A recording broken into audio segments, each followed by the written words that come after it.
little story about, oh, thanks, Stephanie. I forgot, like I always do. Um, a little story about Tom Peters, who was talking to a group of airline executives, and he was supposed to go on stage at 9 o'clock. And at 9 o'clock, there was no Tom Peters, and at 9:05, there was no Tom Peters, and people started to get up and chatter. And by 9:15, the room was in chaos, and he strode on the stage and said, "Ladies and gentlemen, by the standards of your industry, I'm on time." And so we're not an airline, so we'll try to keep it within 2 minutes of our start time. So welcome everybody to this edition of the CEO Quarterly All Hands. For those of you who don't know me, I'm Scott Lewis, and I took over the roundtable from Lauren Carlson in 2016. Lauren started this thing in 1996 to bring together owners and CEOs in a highly confidential environment where we can discuss tactical, strategic, and most importantly, emotional issues in a way that you just can't do elsewhere. Lauren coined the phrase, "It doesn't have to be lonely at the top," and that's our mission. Today we have 5 groups with about 10 members each, so that means we've got about 50 in our cohort. And aside from our monthly half-day group meetings, we host these quarterly all hands. And by my arithmetic, since we've been doing this since 1996, this would be about the 116th of these quarterly events. And since I've been here, we've had 29. So this will be number 30 since 2016. So we're almost keeping up to the quarterly schedule. It's normally open to our members. This time we've opened it up to alumni and prospects and friends of the CEO Roundtable. So I was saying earlier, we have about 80 registrants for this event. And since it's a nice day, we might get 30 or 40 of you here. So that's a good attendance. Probably the most well-attended session we've had. So I'd like to introduce our team. Stephanie's been vocal there from Lake of the Ozarks. Stephanie, say hi. And she's our operations manager. Christine Laughlin is our administrative assistant. She makes sure we have things to eat and a place to sit while we have our meetings. Thank you for that, Christine. And finally, our 3 meeting facilitators. And they're all longtime members who just could not bring themselves to leave the roundtable when they did an exit. So those are Dan O'Brien, Ryan Thomas, and Liz Rexek. And you're probably not all on the same screen, but just wave and make sure people see where you are. I'll talk a little bit about our next All Hands, which will be number 31 by my count, and that will be September the 23rd. And that will feature a longtime friend of the CEO Roundtable, Lisa Manning. Lisa is a terrific EOS implementer, and she's worked with many of our members in that capacity. And she's recently added to her offering to focus on the number one problem that most of our members face, and that is generating sales. So Lisa's here with us, and she can say a few words about what she intends to talk about on the 23rd. So Lisa. Thanks, Scott. I've really enjoyed working with Scott over these, how many years, I don't know. And it's nice to see some familiar faces here. It's good to see you folks. So, I have been, an implementer, an EOS implementer for almost 10 years now. And in working with entrepreneurial businesses, like Scott said, one of the most common problems that they were facing was revenue. And so there is a proven system out there that consistently grows 15 to 30% revenue over what your normal growth is. And it's called outgrow. And so I've become Outgrow certified. It's a fantastic system to consistently grow revenue 15 to 30%. And I'm really looking forward, as Scott mentioned, to the next meeting where I'm going to be able to show you folks what that looks like and what that system looks like. And, for example, there's a lot of great opportunity around account expansion. If you folks, let's say, want to focus on account expansion, it's, an idea is something like, how do we take all of your customer facing people and get them to do something? And I'm not saying you take all your customer facing people and have them pick up the phone, but if we could train them to ask what we call, did you know questions? Did you know we also sell this? Did you know we also sell that? And you were to take all these customer facing people and say, will you just ask these 2 questions this week? For every 5 times you ask that question, one of them sells. Every 5 times. Okay. And so the numbers really pile up over time and it becomes a predictable revenue growth. And a lot of companies use that even for hiring.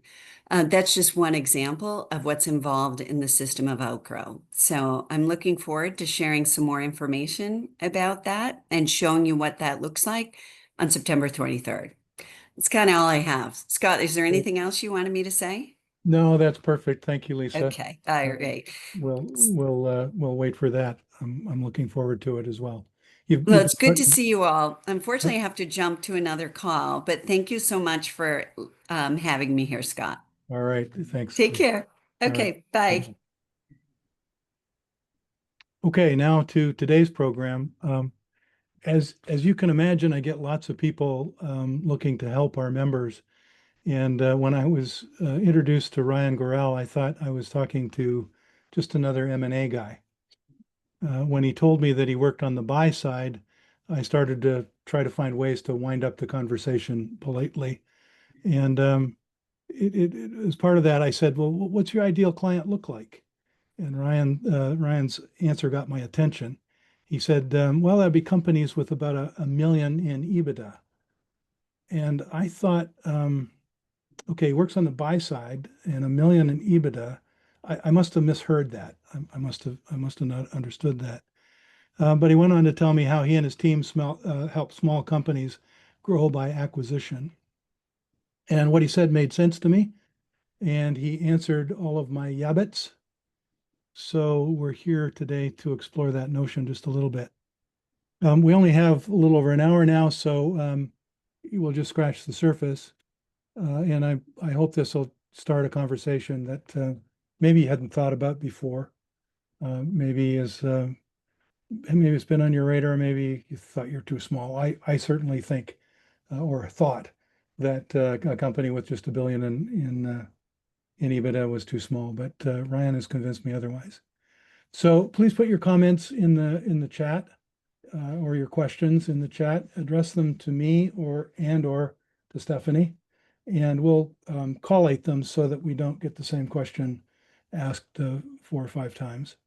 And at the end here, we'll have a Q&A session. I think a fairly robust one where we'll call on you to ask your question. And if we don't and you feel passionate about it, feel free to jump in.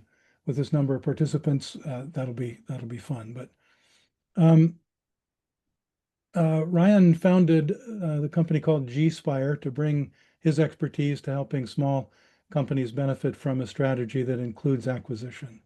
You can read his bio on the second page of his deck, which I think he'll be sharing, and we will make available afterwards.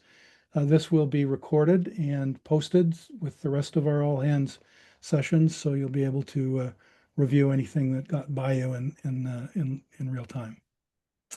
There'll be a short poll at the end, so please stick around for that. Stephanie, did I leave anything out? Ryan, take it away. Thanks, Scott. Well, I certainly appreciate you having me here, and I'm glad you didn't wrap up our first call short. That's funny, but really appreciate everyone joining here. I know everyone's time is very valuable. We'll just kind of dive in. I mean, my goal here is just to talk through the concept of M&A and growth and why it's really not meant just for big companies. And, hopefully after we kind of walk through some of the data points, there might be some more clarity on whether it's the right growth strategy for your business. And hopefully it's just a pretty open dialogue and a big Q&A session at the end. I put together a quick, Scott, I'm going to just share my screen here and move this into presentation mode here. Can you see that? Okay. Yeah. Okay. Great. So, I'll just kind of dive in. I mean, I think one of the questions that Scott asked, and he just kind of introduced this, is, everyone hears about M&A and it's, big splashy headlines in the Wall Street Journal. And, it seems like it's a big business type of thing. And, the reason, this discussion came up is, I think one of the misconceptions, excuse me, is that it is only for big businesses. And, the stats say otherwise. There's 90% plus of M&A transactions happen in the kind of smaller, lower middle market, which is pretty much defined as, companies doing, call it 10 to 100 million in revenue. There's most of the transactions happen at this smaller scale. They just don't get the headlines. And, one of the things that comes up with M&A is, is this the right strategy for my business? Many owner operators have not been exposed to it. So hopefully this presentation will kind of walk through, maybe demystifying some myths around it and, clarifying that it's, maybe it's a very practical lever that a small business, even doing $1 million of EBITDA can do. And in here, I've got a little bit of I call it a case study illustration on kind of what this might look like for $1 million EBITDA company, just to put some numbers around it. But, one of the things that I get, kind of asked or pushed on a lot of times is, well, I heard 80% of M&A transactions, fail, and that stat, I think is very misguided. How they define failure, is an interesting question. No one really talks about. I think they do look at some of the bigger transactions. So, AOL, Time Warner is a good example of a big deal that didn't work. And everyone likes to point to that as okay, all M&A doesn't work. Well, I think that stat was, I think that came out of a 1999 study. And with most of the transactions happening in the smaller size, these are simpler deals. If you're trying to put together a couple $1 billion companies, obviously there's complexity there that doesn't happen when you're a $1 million EBITDA company buying, another $1 million EBITDA company. It's a simpler transaction. And I think, depending on how you define failure, I think they work and they're a lot smoother, or they can be if done right. Another thing that I often talk about with M&A is, many times it's more strategic than financial. And what does that mean? Whether you're entering a new market, taking out a competitor, picking up good talent, these are things that are hard to quantify.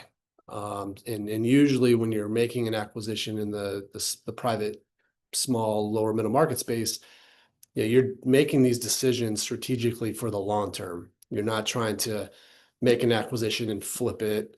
You're not making it's not a transactional financial decision. It's really a long-term strategic one. And, how you define failure with that is just, it gets a lot harder to do. In fact, there's a McKinsey study that went out a couple of years ago, I think, they talk about, and this is, something we help our clients with, but, thinking about M&A as a core competency for your business. They use the word building a programmatic approach to M&A, and companies that did that, they study them, and 65% of them outperform their peers from a competitiveness perspective.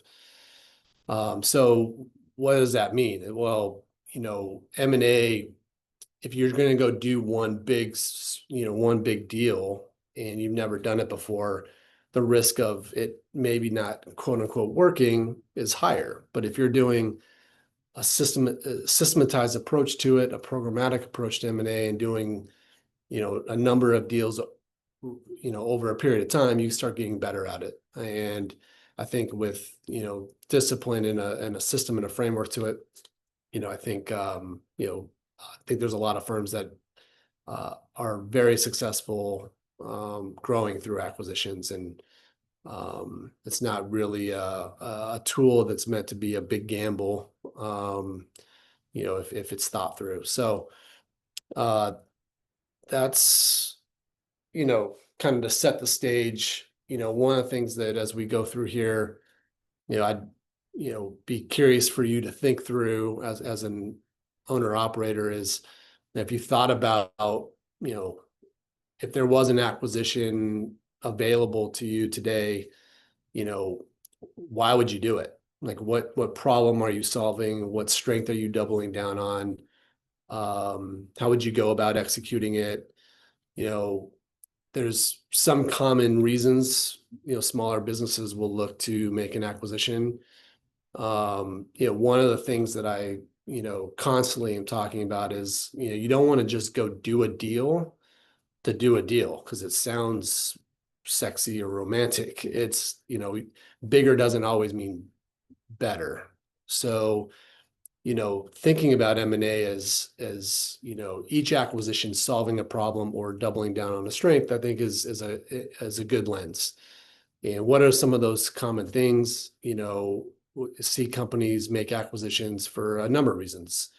They want to improve their revenue quality. So, you just heard Lisa talk about this a few minutes ago. This predictable revenue growth. If you can get it up to 15 to 30%, that's great. I think the diversity and quality of revenue improves and enhances the value of the business. And if you can go acquire that revenue, whether it is a diversification strategy or if it's a different product or service mix, you're going to have a better quality revenue mix when a buyer comes in and potentially wants to buy your business. They're going to be looking at those, the source of the revenue and the quality of it. A lot of times companies are growing with their customers. Sometimes their customers are growing and and their customers need additional products, services, or they're growing geographically. I see this a lot. And it prompts some of my clients wanting to go make acquisitions so they can grow with their clients. So you see that from time to time. Market share expansion, that's just, if you're able to buy a competitor and take them out of the market, improves your market share in your segment. Oftentimes vertical integration, this is, if you want to own more of the supply chain. So you want to buy a supplier and improve some of the margin profile of your business. That's another reason to look at M&A. Talent acquisition, competitive advantage, IP, technology capabilities. These are all things that are very strategic in nature. So as you can see on these bullets, it's not, hey, I just want to go buy something. It's it's very deliberate, and that's just an important component. Before I go on to the next slide, I'm sure you're doing strategic planning work. What's the next 1, 3, 5 years look like? M&A, I always say you don't want the tail wagging the dog. So you want the M&A strategy to fit nicely within a strategic plan. The strategic plan isn't M&A, so there's work that needs to get done on the front end to set the stage for where are the gaps in the business, what are the things that we want to go after, what are the threats, so a SWOT analysis is oftentimes used. Why do we want to engage the M&A lever, and being just really thoughtful about it. So I'm going to spend a good amount of time just kind of walking through a case study, kind of to show, some of the value enhancement power that an M&A strategy could bring to a business. And these are all just, rough numbers, just to illustrate a point. So, I took this, let's say that you're a business doing 10 million in revenue and $1 million of EBITDA at a 10% margin. Let's say that business is in a market that demands a 5 multiple, or 5x EBITDA multiple as a valuation. So it would place the value of the business at $5 million.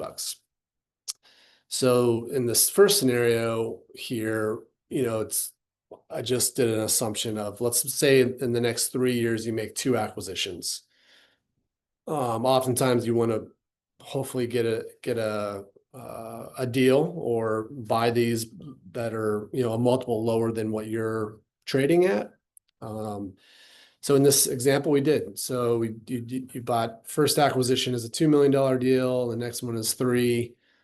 And let's say you bought them at a 4 multiple.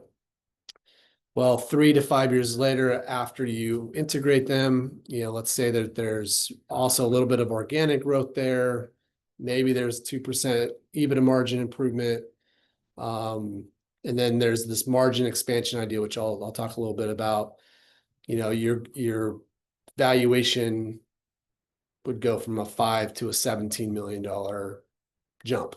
And what I hope this kind of explains is just the power of the size from what margin expansion really means is pretty powerful. So this 6.25, as the business grows and gets bigger, typically demands a higher multiple. And why is that? The higher multiple is a function of risk. So a buyer will pay more for a business that's perceived less risky due to a number of things, how professional it's run, key management risk, revenue quality, all of these things that are strategic in nature will drive up the multiple that a business buyer would potentially pay. So in comparison, if you looked at an organic growth strategy, let's say you were able to grow at 10% a year over those 3 years. This is done prior to hearing leases, 15 to 30, that'd be even greater. But let's say that 10% is achievable. You're really not moving that EBITDA margin. This is assuming that it stays the same.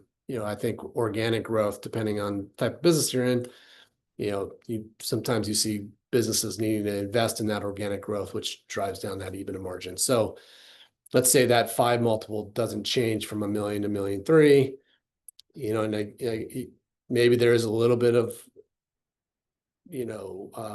margin expansion here, but let's just say it stays at 5. Basically what I'm really trying to say here is there's a big difference in that organic versus M&A growth strategy, and where then there could be a lot of power there. So, the next question you may have is, all right, well, how do I go execute on, a $2 million and a $3 million transaction? Oftentimes, I see a mix of debt and equity. So what I wanted to do here is show, let's assume that there's 70% debt available and 30% equity. What would these look like on a per transaction basis? And then, assuming that this debt profile is there, what's the equity value created and what that return on that 1.5 million equity would look like. It's just under 5x. So that's a nice return on that equity. And then there's I'm sure there'll be some questions around this, but let's say, okay, well, what if I don't have $1.5 million of equity? I'm a small business, don't have that cash sitting around.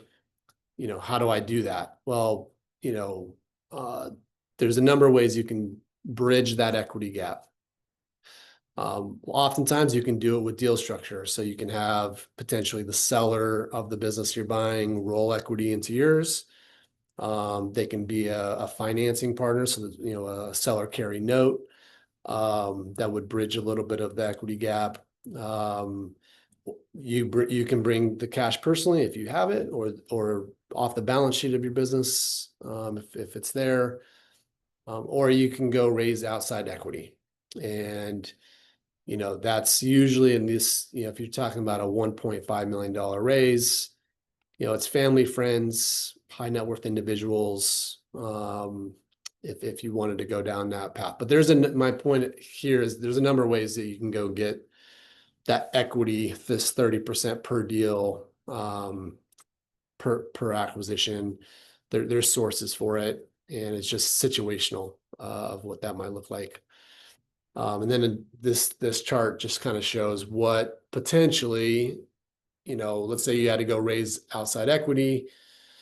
How much of my business would I have to give up? These, multiples, I use to basically back into what would an equity investor require for an investment of this size and this type. I assume 22%. And that kind of suggests, you're selling anywhere from 15 to 20% of your business to be able to pull this off. So you can, obviously the big thing that a lot of business owners that I talk to on a daily basis, control is a big deal, as it should be. You don't want to go raise outside equity and give up a bunch of control. I think there's ways to go out and raise this type of money potentially, and keep that equity, the amount of equity in your business that you have to sell at a minimum. And yeah, so that's just one kind of example case study here. So one thing I often see with kind of smaller, and when I say smaller, businesses, I'm kind of referring to that $1 million EBITDA company size. I see a lot of small businesses when I talk to them, like, I wouldn't even know where to start. What's this even look like? Seems like it's kind of a very complicated, growth lever to pull. Never done it before. Oftentimes my clients and people I talk to, they've never done a transaction before. So it feels like a pretty daunting process. So, really at the end of the day, I kind of break it into these 4 components. It really isn't as complicated and overwhelming as it may seem. It starts with a vision and a strategy, like I was saying earlier.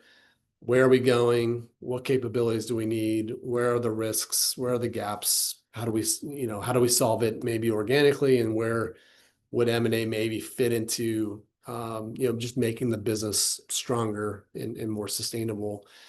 Once you have that, then you can kind of build out here's the types of companies that make sense, the size, geography, what certain characteristics, capabilities that would be accretive to your business. Then it's about execution, right? So it's creating the list of companies that fit that criteria. It's building a pipeline of those targets, building relationships with them. Oftentimes this is not a very quick and fast sales process. Sometimes it is. It's just, there's some things that you just can't control when you're kind of thinking about growing through M&A, but doing nothing will lead you to likely not doing it. So it's a very proactive building relationships with, companies that you think would be a good fit, however you define that. And then eventually moving them to a place to, you're selling yourself just as much as they're selling their business. You're communicating to them why are you the ideal buyer? Why is your business the right fit? Why is your business the right home for their company? So very much a business development sales process that you're engaging with as you're building a pipeline of targets. And then, you eventually get into a process of, submitting an offer. And then we go into a due diligence process. So making sure that the numbers, foot all the way through closing. And then once the deal closes, the integration of that business is the most important part, especially the first 100 days. Most of the value erosion that you will see in a transaction happens those first 100 days if you don't handle them right.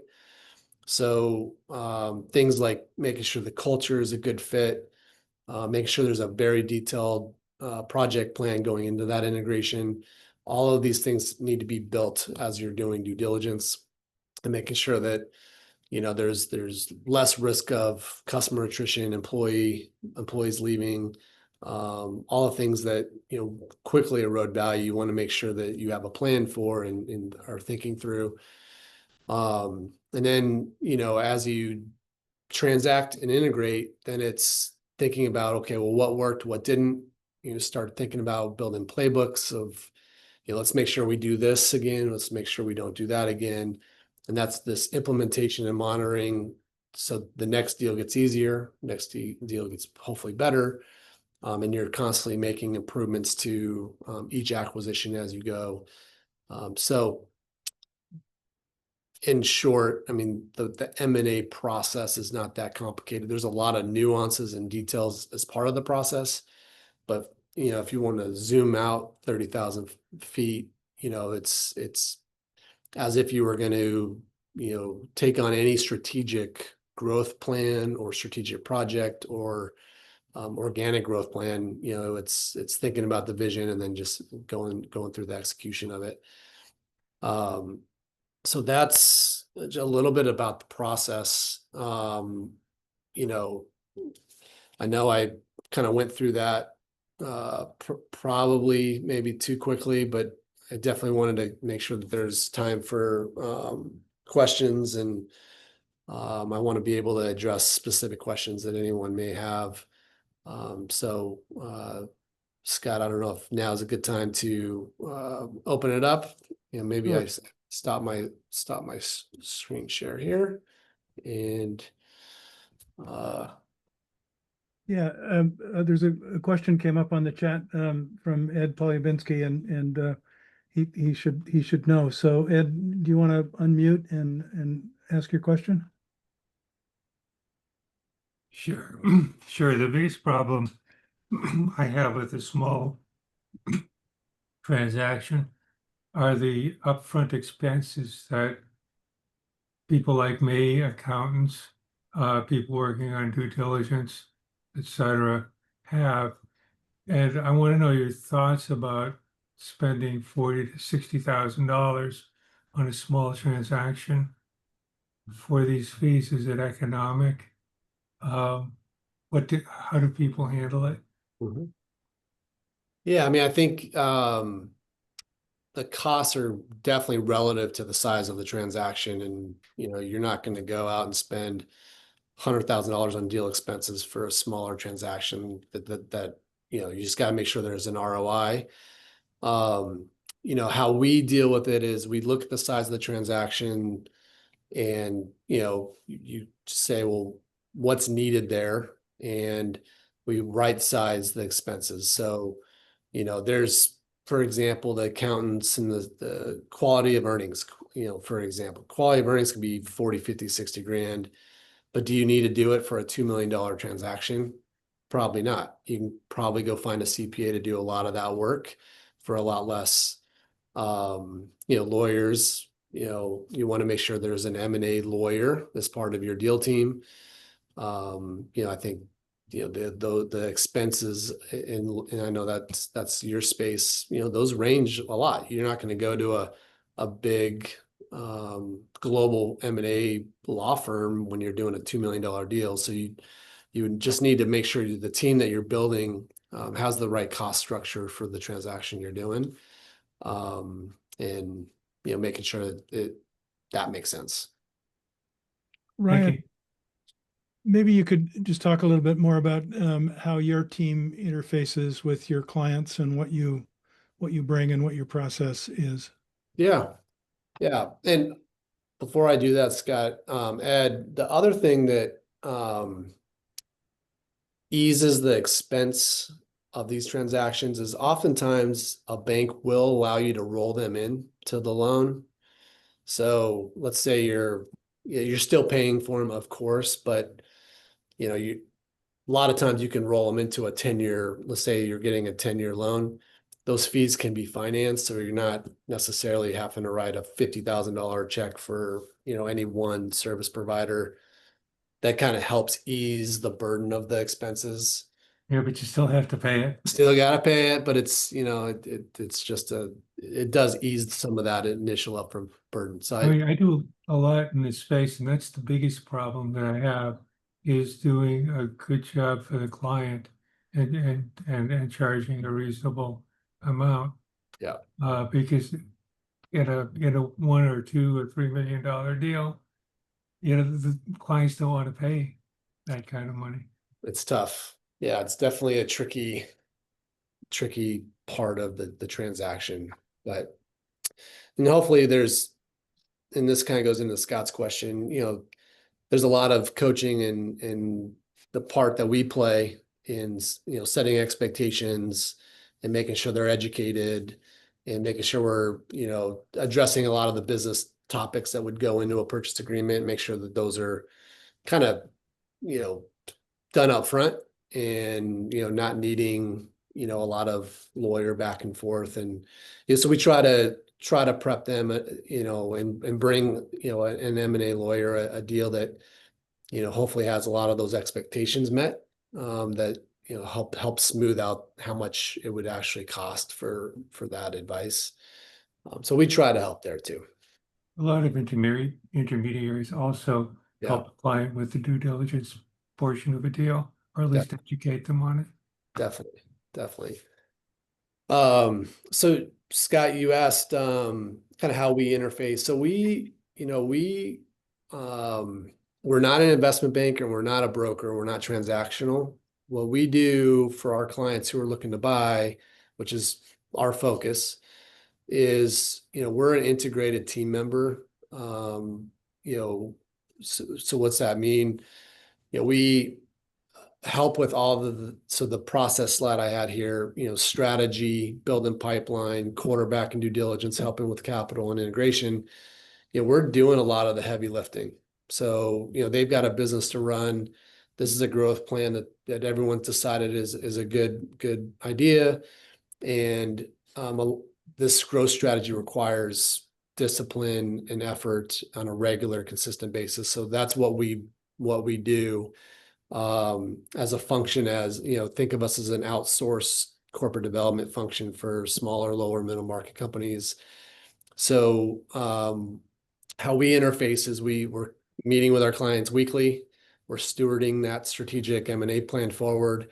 We're, building pipeline on a regular basis. We're getting a pulse on the business to make sure that,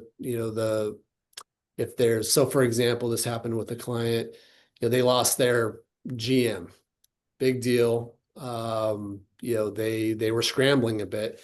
Well, as we're building the pipeline, let's say we're talking to 5 or 6 companies,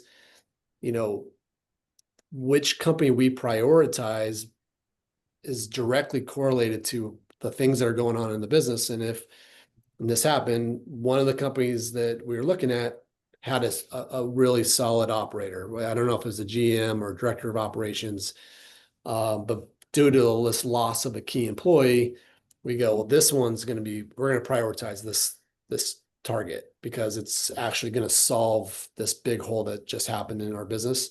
So how we interface is, we're constantly in front of our clients, talking about their business, making sure we're staying up to date on the strategic intent and the growth plan, so we can make sure that we're prioritizing the conversations we're having in the market. And that's kind of how we work with clients. The other thing I think part of that question is a lot of M&A professionals, they come in and say, hey, if we get a deal done, pay us 8 points. We'll collect a fee based on the transaction. Well, we don't do that. We set up a monthly retainer that's very reasonable in my opinion, that allows us to be a part of their team for the long term. And we're not just out there trying to jam transactions down our clients' throats. We want to make sure they're accretive and that they make sense and they're strategic. And we feel like, if there's a transaction fee associated with getting a deal done, we can't be as objective as we would want to be. We want to make sure that they're the right deals. So that's how we work with our clients. Think of us as an outsourced, M&A executive as part of, the management team. Thanks, Ryan. There's a couple of other questions in the chat, and two of them have to do with sort of metrics on what kind of percentage of EBITDA should you. I think, Hans, you're asking what percentage of EBITDA you should have available to put against an acquisition, or yeah, I mean, sort of what's the qualifying minimum, I guess, is what I'd say. If you're shopping for a deal, you've got to, especially if you're looking for outside financing, but you're going to be, I'm guessing you're going to be out some cash here in the process, right? And so you've got to have some, margin to work with to do that. And I'm guessing, is there sort of a minimum that you've got to have, that if your business is not profitable enough, you shouldn't be looking to acquire somebody else? Yeah, that's a great question. We want to make sure that the business, prior to making an acquisition, is ready for it.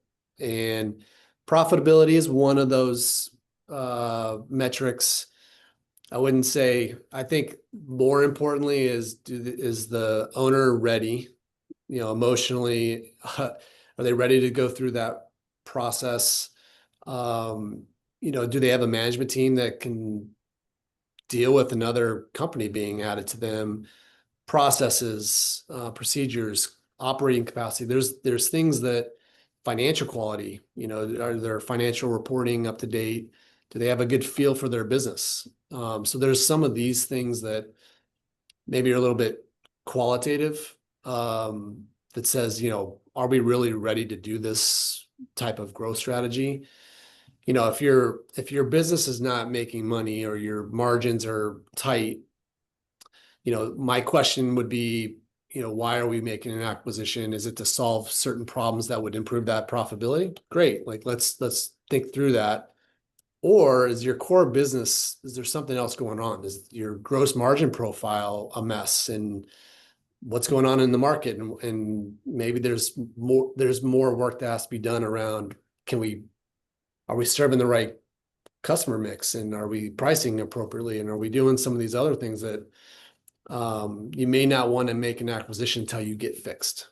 So there is definitely some prep work, and profitability is definitely one that I look at to say, is this business on good sound footing before we go out and potentially make it more complicated, and complex. Yeah, thanks. I guess my question is there a number, like let's say EBITDA is under 10%? I'm not saying that we're there. I'm just wondering what's the number, right? Is there a number that you would go, you really ought to work on your profitability before you really start going around shopping for an acquiree? Tough question, because every business has a different margin profile. So it'd be kind of using, some businesses 5% EBITDA is good. I've got a client that's in a distribution business where 5 and 8% is good. Well, there's other businesses where that would be a terrible metric, right? So I guess it's benchmarking against what's industry standard.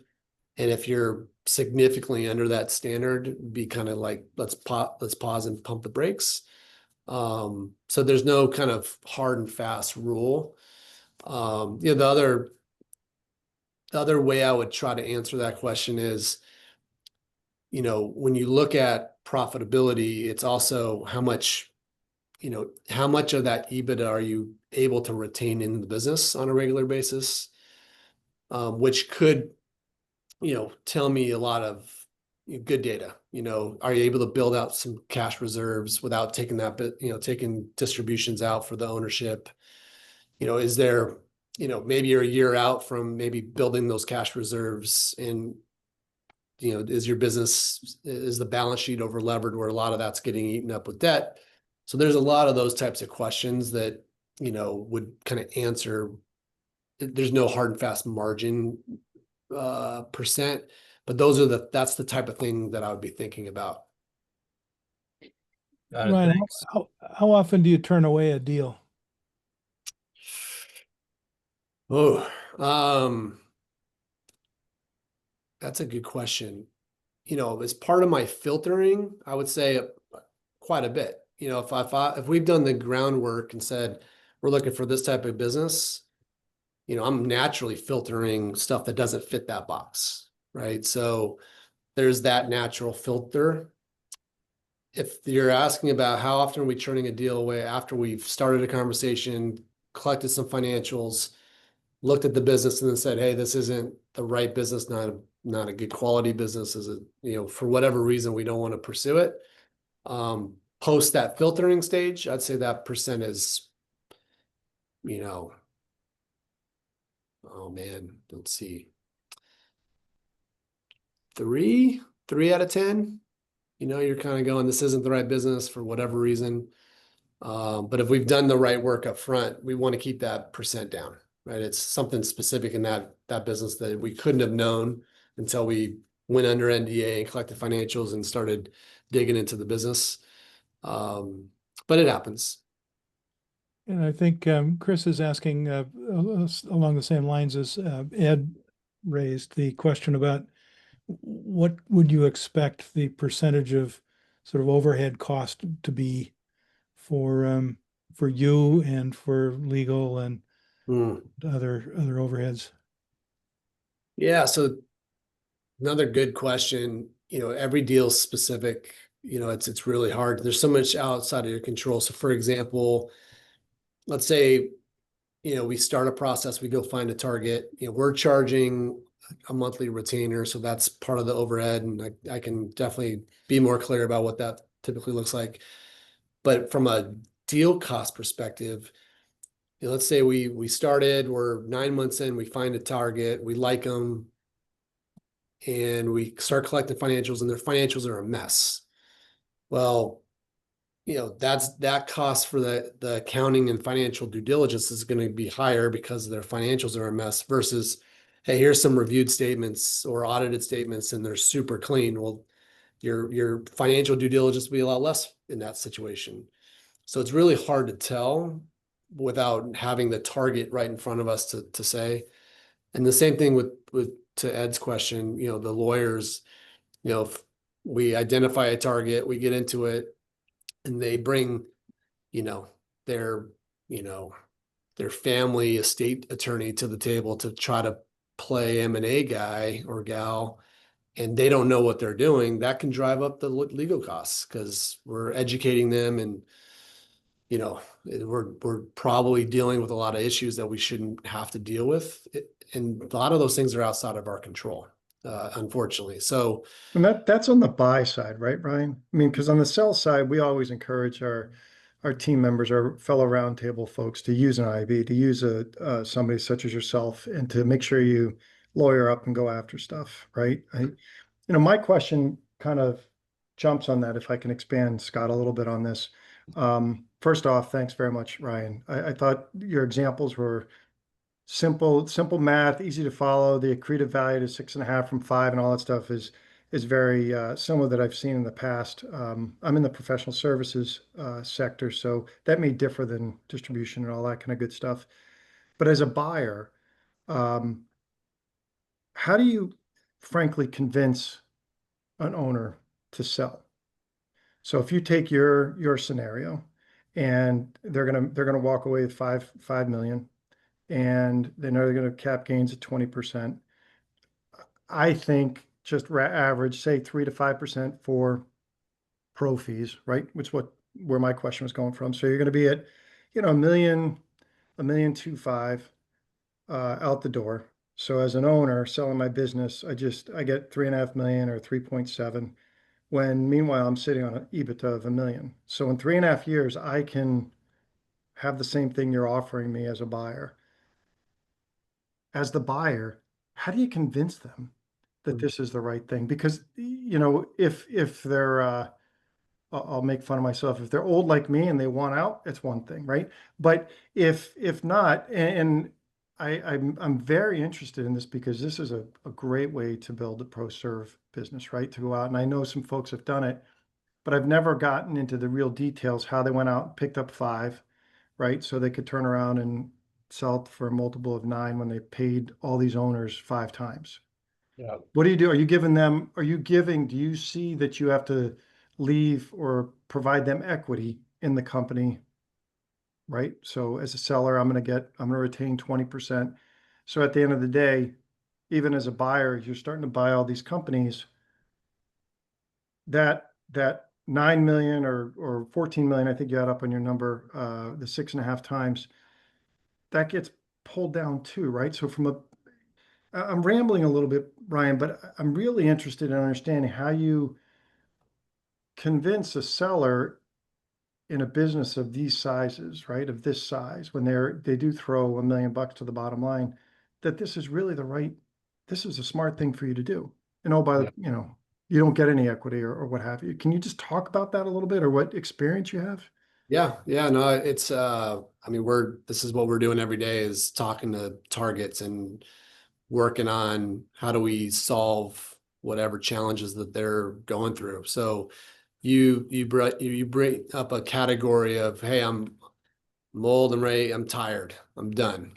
And so you're solving a problem, their problem of they don't want to operate anymore and they just want to sell it. And so there's that category of sellers that, less hard, but you still need to be selling yourself on why you're the right buyer. Then you've got the other category of companies that aren't for sale. This, I think, is the root of your question. They're not for sale. We went out and found them and said, these guys would be great fit for us, but they're a 40-year-old owner, not ready to retire. They're still in growth mode. How do you convince them to sell to you? Well, I think it's all about the relationship. You'll hear that ad nauseum for me. Like, building relationships with these targets is important. So you start with building relationships, and how do you build the relationships? You're adding value to their life somehow, right? So I just got a transaction done with a client. The CEOs knew each other for 6 years, and they set up biannual, hey, how's it going in your business? How can I help you? Type of calls. So it took relationship, it took being a good person and helping them out and being a resource for them. 6 years later, it got a deal done, but it's not it's not a, hey, we got to get this done in the next year and sell. It's a long sales process. So that's relationship. And then the other thing I'd say is every business, let's use that 40-year-old example. They have goals, aspirations, and challenges just like everybody else. So that relationship should uncover that. And if you can help them achieve what their aspirations are quicker, faster, bigger, then you're in a position to talk about how your business, by acquiring them, can get them there. And sometimes that involves them rolling equity. Maybe there's an aggressive earnout that allows them to have the financial upside to the business that doesn't result in, that haircut math example that you had, providing some upside, however you want to structure that. And or it's challenges like, we're living in a time where businesses are changing very quickly. You know, you've got technology changes, AI, all the stuff. And quite frankly, people can be, you know, not up for the challenge. Maybe they built their business to a certain size, and becoming a CEO is tough, or a business owner. They're more of an entrepreneurial orientation. They like starting and building, and then they don't want to, there's only a cap to where they want to build it. Well, you created a home for where they can come in and add value to your business after you buy them, that gives them upside. Maybe they hate being an operator. They want to be more strategic. Maybe they want to be a salesperson. There's a number of ways, but it starts with that relationship, to get to know them and figuring out what's their trigger, what's their challenges, what's their aspirations. And then if you can solve for one of those, or multiple data points, then you can convince them on why you are the right buyer for them. You know, so that's our process. It's not super clean. You know, it's humans doing business with humans and solving problems. So there's a couple of other questions then that kind of go together, and Tyler's asking about what's the debt market like for deals like this. Is it tough to find a debt? And that would lead me to ask you a broader question. Do you have relationships with maybe lenders, targets, lawyers, accountants, all of those kind of overhead situations that that might come into play? Definitely. So I'll answer the second part of that question first. So we, as part of our service, like part of what I feel like I need to do is bring an army of resources to each client. So lawyers, accountants, financial due diligence, banks, mezz lenders, anything that can help us be successful from start to finish. So yes, I have, you know, spent a lot of time building out relationships where I can be helpful in those situations to bring the cost down or produce options as needed. The debt markets. So part of what I do is build a bunch of relationships with bankers for a couple of reasons. One, they are good referral sources for us. They work with clients that are growing through acquisitions. But also, I need to be able to, you know, if we find a deal, know what the debt markets are looking like, so I can model them out properly when we're sizing up what should we offer. So keeping a pulse on how much debt's available, what's the interest rates, what's the AM schedules. You know, it's my background too, as I came from the banking side, so I have a decent amount of experience with it. But also, you know, once we go under LOI, I want to be able to go to 3 or 4 bankers that I know and trust, that, you know, if they say they can get a deal done, you know, there's a bigger, higher likelihood that I feel more confident that we can get the deal done than going to a bank that I don't know in some maybe rural community that, you know, they may say they want to do it and they end up walking away at the 1 yard line. So the debt markets, yes, I have relationships there. What are they like right now for these types of transactions? I mean, you've really fall into 2 buckets. You know, you're either going to do an SBA loan.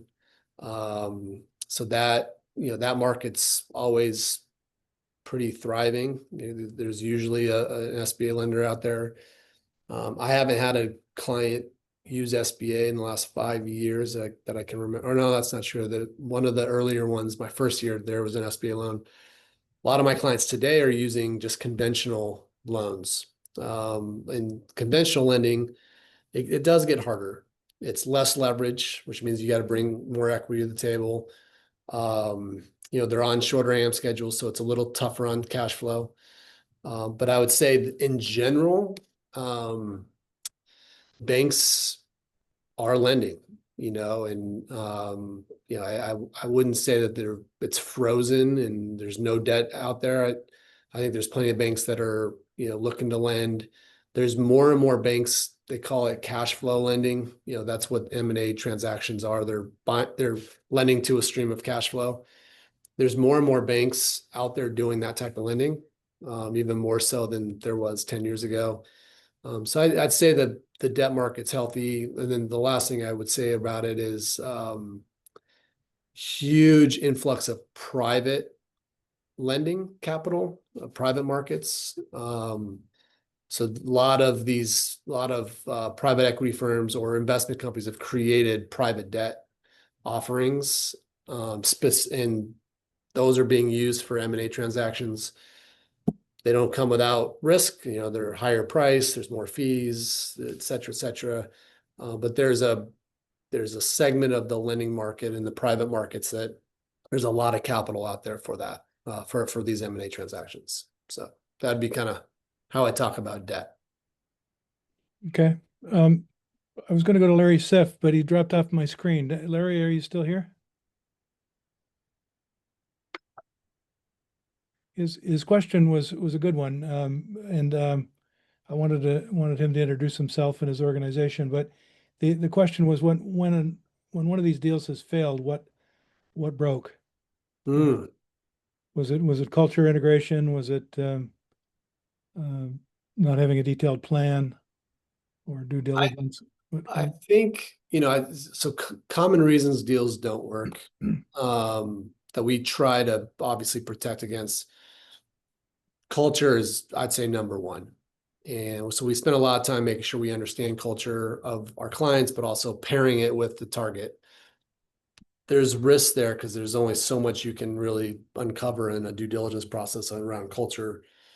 But you spend time on it to lower the risk. But culture, I kind of throw that into leadership styles. So if the seller had a certain management style and my client, the buyer, has a completely different leadership style, I kind of throw that into culture. But that's a big one, for at least for employee attrition. You got to understand how the seller treats their employees, manages their employees, and either make sure it aligns or be ready to be flexible and morph the way you lead. That latter one is a lot harder for most people. And then the other thing I'd say is, deals that don't work tend to have this over optimistic, lot of grandiose assumptions, wanting to do a deal just to do a deal without having a very strategic intent. I see too many people just wanting to buy stuff. They want to, whether they think it sounds sexy at the country club or whatever it is. If they're doing it for the wrong reasons, it typically will fail. So that's why we spend a lot of time forcing this, like, what are we doing? Why are we doing it? What problem is it solving? That lowers the probability of it not working.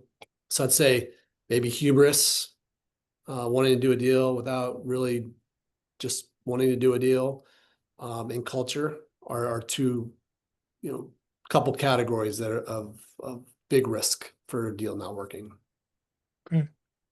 I'm going to paraphrase Jonathan's question. Going through the process, do you ever go through the process and then realize that, well, maybe there's better organic growth opportunities than acquisition? I have a client right now that we haven't concluded that, but what we do, yes, the short answer is yes. And then what typically happens there, so this client I'm referring to, their industry's already been gobbled up. So there's not a lot of smaller targets. And there's geographies they want to grow into that literally one of their geographies has one target available that meets our kind of investment thesis. But the market is one that they want to be in geographically. So in that situation, it's like, well, we're not going to sit here and pound on this one target forever. Maybe we need to open up a greenfield location and do an organic growth strategy here. So that would be one example of where, I always say, you want to pair them. It's not necessarily an either or, it's an and in both. It just may look different, and how you deploy it might be different. But every market's different. But yes, sometimes, you can go out there and try to make acquisitions, and for reasons of just it not happen. The companies aren't ready to sell, timing's not right. So you got to do both and do both deliberately, instead of kind of thinking of it either or. Okay. Kimia asks a question about the other side, and I think I guess the question is, do you know people who do investment bank function for smaller companies? And I know that's a challenge for many of our companies, that they're not big enough to attract the attention or be worth the effort of a conventional investment bank or broker. Yeah. So the investment bank network that we've built is, pretty expansive. Same thing I would say on commercial banks. So investment banks are a good referral source for us. They come across companies that aren't ready to sell. They're not really set up to do buy side the way we do it. But also, Mike, I don't sell companies, so I need to have a big network of options for my clients when they're ready to go to market. Yes, smaller businesses tend to, you have to kind of use a business broker. I would say that I know a lot more traditional investment banks out there that are willing to do smaller deals. There's a lot of potential, I've met a number of kind of single shingle investment bankers who left a big shop and they want to do a handful of deals a year. They can do smaller deals. They don't have the overhead and the analysts that they have to kind of go upstream. So yeah, there's not a ton of them, but there's some resources out there. I'm happy to be helpful there if any of your members or anybody on this call wants to an intro. We have a bench of a lot of investment banks out there. Okay. Umair's asking about I think the difference between an acquisition and a merger, and whether how do you deal with one versus the other, or how do you look at those? Did I summarize that okay, Umair? Yeah, I mean, when I look at a lot of small businesses with the $1 million EBITDA that Ryan is talking about, it feels that they may be better positioned for a merger rather than an acquisition. If another $1 million business was to merge with them, now the combined EBITDA is 2 million. That may get better valuation. That may also allow you to increase your customer base and expand and vertically integrate. I see a lot of benefits from something like that, yet I don't hear as much interest in it. So I was just wondering, why is that? And do you see advantages of $2 million businesses kind of coming together and building something bigger and better? Yeah, great question. So the distinction for me, merger versus acquisition, is less about the financials is definitely part of it, but it's a control mechanism, right? So an acquisition, there's someone that's coming out at the other side with control, and whether that's because of the financial control, the role, or even the operating agreement from a legal perspective, there's someone that's coming out in the lead and in control. In a merger, the same happens, it just gets messier. So if you have two companies coming together and two leaders coming together and they're both staying, that to me is more of a definition of a true merger. And that's a legal exercise. You call Ed for that, because you gotta, when you're combining two companies, you gotta really think about leadership and control and decision making, and that has to be ironed out, versus a $1 million EBITDA company buying another $1 million EBITDA company and buying them outright, or even if there's a small equity role, the buyer is going to be in control. So to me, that's more of an acquisition. Would you see more mergers? Does it make more sense? I think you don't see a ton of them because of how complicated the leadership, like, two CEOs trying to,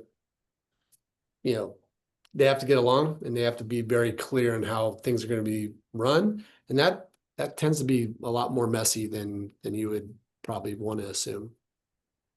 Yeah, and we've never dealt with partnership problems in the roundtable. All right. Devin's asking a arithmetic question about the debt to equity ratio or debt to EBITDA ratio, I guess. Devin, do you want to frame that? Yeah, essentially just trying to understand what a tolerance level might be around, your debt obligations and just making sure you can stay, certainly in a cash flow and even cash flow positive position. I could see deals going sideways very quickly, if even a couple monkey wrenches are thrown off from the plan. So just trying to, what's a safe ratio that you would typically want to target in a deal? Great question. So, and just like probably all my answers, it really depends, so just the deal I just did, it was tight. I really tried to create room for error. You don't want to bump up against a bank covenant right off the bat. But some of that is confidence of the pro forma. So for example, can it be tight at closing, but you're pretty sure you have a clear sign of light for $500,000 of EBITDA enhancement in the first 6 months? Well, then you can do it tight at closing, but it's all about that pro forma. I'd say that what drives debt to EBITDA, that ratio usually is 2.5 to 3 is what most banks call ceiling for that ratio. So that's, one metric to use. I think that's where the senior debt level will stop. That kind of tells you, banks are pretty conservative, so that's probably a safe place to be depending on the deal. The other metric that they'll use is a debt service coverage. So that's the EBITDA over the P&I payments. They typically have a covenant of 1.25. So another way of saying your EBITDA needs to be 25% higher than your P&I payments at a minimum. I don't typically like it to be that tight. So I usually target 1.5 to 1.75. Then you're kind of feeling like there's room for error.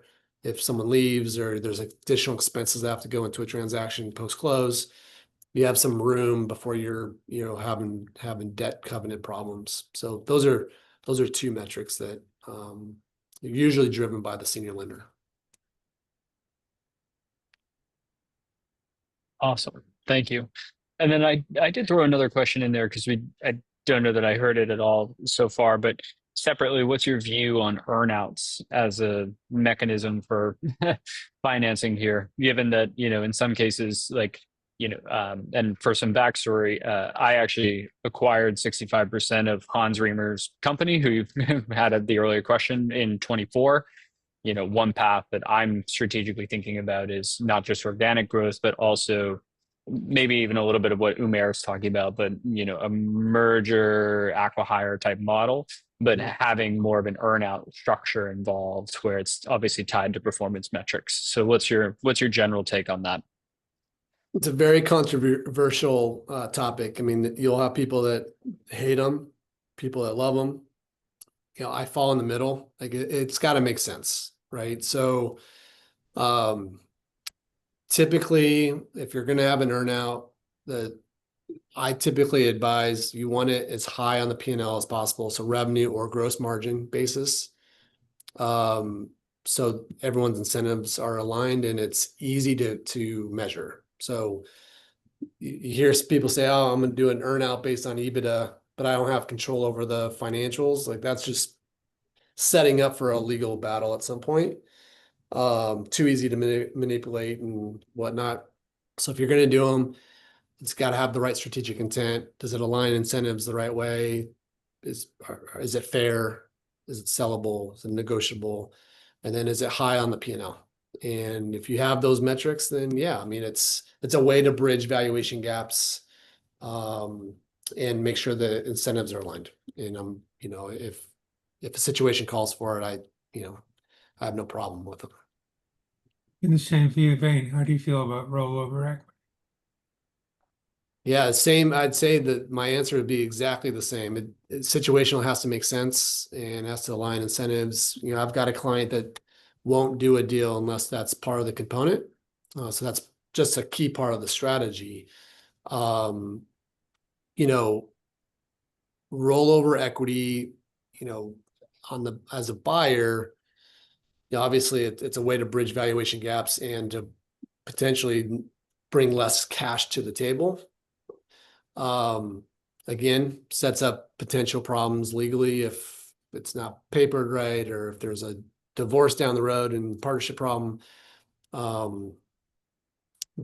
you know, I think it makes sense in certain situations.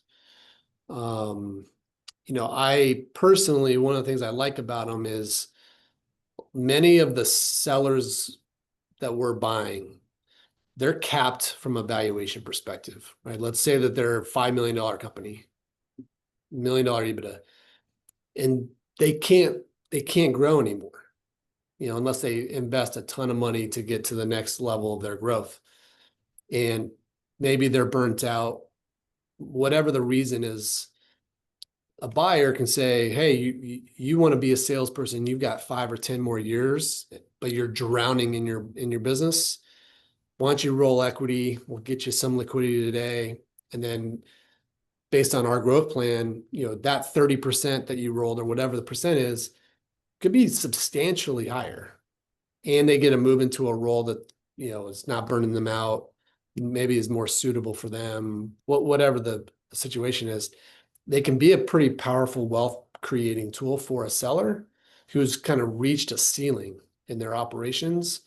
And if my buyer or a buyer can bring, you know, a growth plan that makes sense, that role can be, you know, even more valuable than what they received at closing on the transaction. So depending on the situation, they can be powerful, but they've got to, again, it's got to be papered right, and it's got to make sense for everybody. Okay.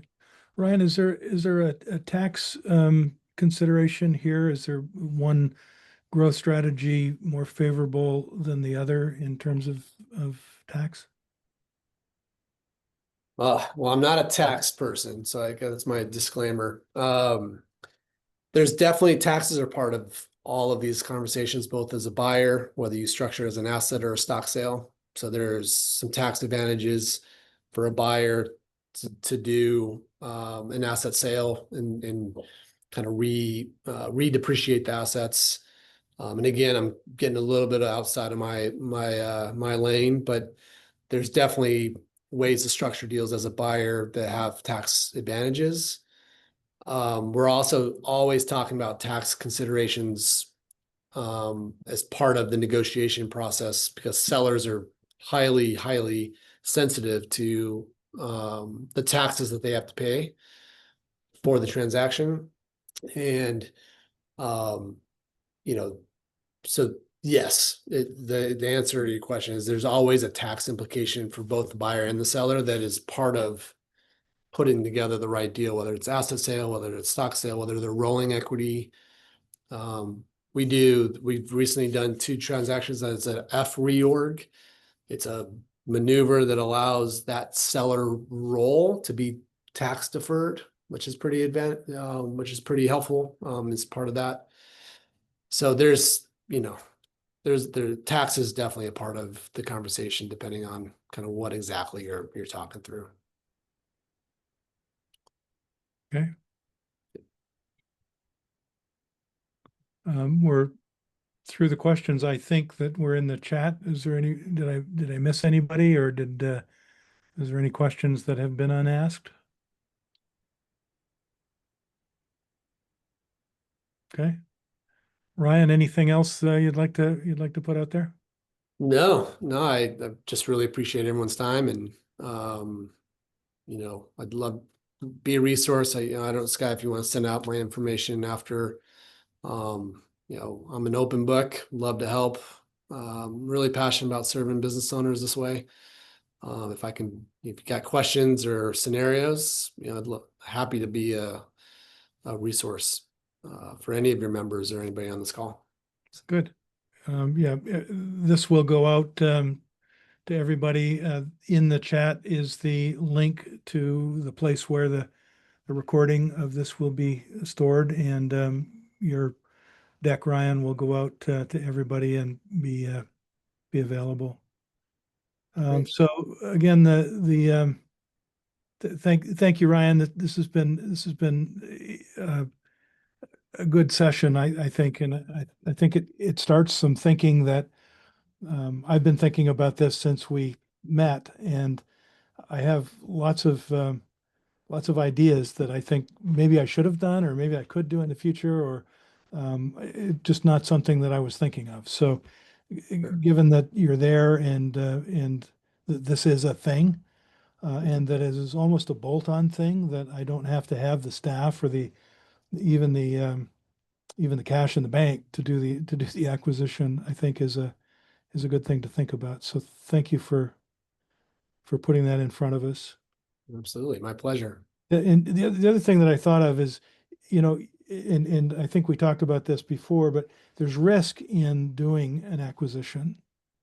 There's also risk in not doing an acquisition. There's, and we tend not to think of that. We tend to think that, yeah, we've had 5 or 10% of organic growth for the last 4 or 5 years, and so that'll continue. And every day is a new day, and every year is a new year, and you got to start from scratch. So, I think that bears some weight in the decision process of how you plan your growth. Definitely. Okay, so Stephanie has launched a poll. If those that are still there could just respond. We'll see if I can. Sure.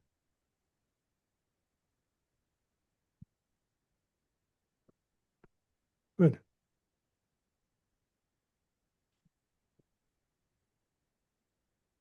All right, we're getting close. If everybody could just quickly respond, and then we'll close it.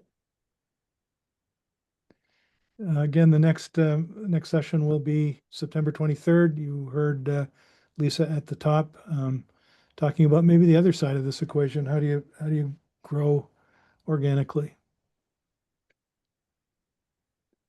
Yes, very excited. We'll be sending out registration for that in August to get that on everybody's calendars. But if you'd like to put that in now, please do. And we're very excited to have our friends and our members join us. And it's good to see that we have some interest in this topic. In addition to the sales topic we'll be bringing in September, we will be looking for another topic around cybersecurity later in the year as we kind of wind down our all hands for 2025. So probably in November, late October, early November, we'll be aiming to bring a cybersecurity topic to round out our year. Based on the feedback we've had from our members, that's how we work. We help we provide our value to our members based on listening. Great. All right. Thanks, everybody. Have a great afternoon. Get outside, get some exercise. Buy a company. Bye. Thank you all. Thanks, Bye-bye. Scott.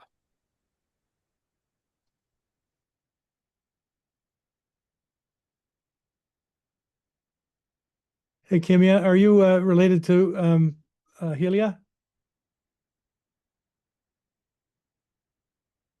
Oh, you're on mute. Yes, I'm her sister. Oh, good. Yes. And, another proud Canadian in the room, right? I'm actually American. Oh, well. How does Helia get into our scene stuff then? Or is she just in the Waterloo group? I think she is in the Waterloo group, yes. Yeah. She sent it to me because I'm a small business and I'm looking to grow to be able to be acquired. So she's like sending me resources. Good. Well, we've got a seat and a roundtable that might help you there too. So if you're interested, let me know. I appreciate it. Thank you so much. I enjoyed this meeting. All right. Thanks, Kimia. Thank you. Bye. Bye.